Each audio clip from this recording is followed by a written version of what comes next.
Si quieres aprender a dibujar así, a realizar estos detalles, estas sombras, estas luces que generan un dibujo realista, tienes que quedarte a ver este video. Vamos allá. Primero que todo, bienvenidos de nuevo a mi canal. En este video, pues como dice el título del video, aprenderemos a dibujar sombras y luces. Comenzaremos primero con una técnica que yo suelo usar, que es la graduación de la presión del lápiz. Como ven, en un principio suelo ejercer presión y después no. Después difumino un poco y después suelo pasar otra pequeña capa con el lápiz. En este caso estoy usando un lápiz 8B.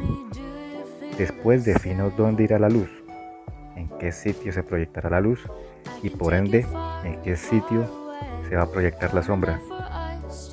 Aquí realizo unas guías solo para hacer una ilustración de dónde iría la graduación de la presión del lápiz, pero en la práctica es simplemente a ojo.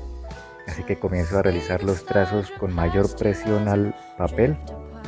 Suelen ser trazos como líneas.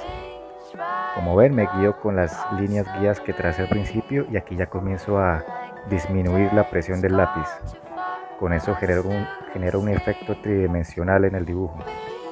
Aquí suelo realizar una pequeña sombra que proyectaría en este caso esta pelota hacia la base donde está. Aquí ya comienzo a dibujar otro tipo de dirección de donde iría la luz, que sería justo en el medio del círculo. Entonces realizo la misma dinámica, mayor presión a menor presión.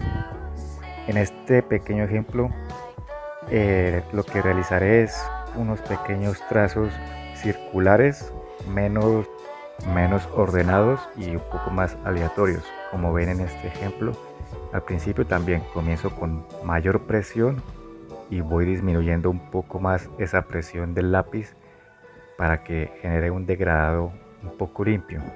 Sin embargo, para que el degradado quede más limpio, necesitamos un pañuelo o una servilleta para difuminar. Aquí voy a realizar el ejemplo de cómo sería ya difuminado.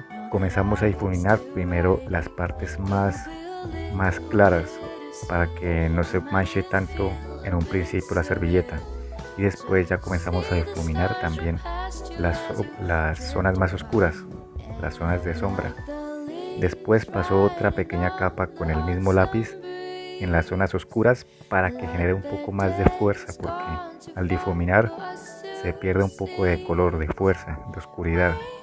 Entonces le paso otra capa, incluso una tercera capa, las capas que sean necesarias para generar ese contraste, para que se genere esa sombra y se contraste más con la luz. De esta manera podemos realizar cualquier tipo de dibujo realista como este que realicé hace un tiempo, en el que tengo en cuenta muy bien dónde van las sombras, esos espacios oscuros, para que así genere ese efecto de 3D, de tridimensional, y dejo las zonas claras sin pasar el lápiz o pasar un lápiz más clarito.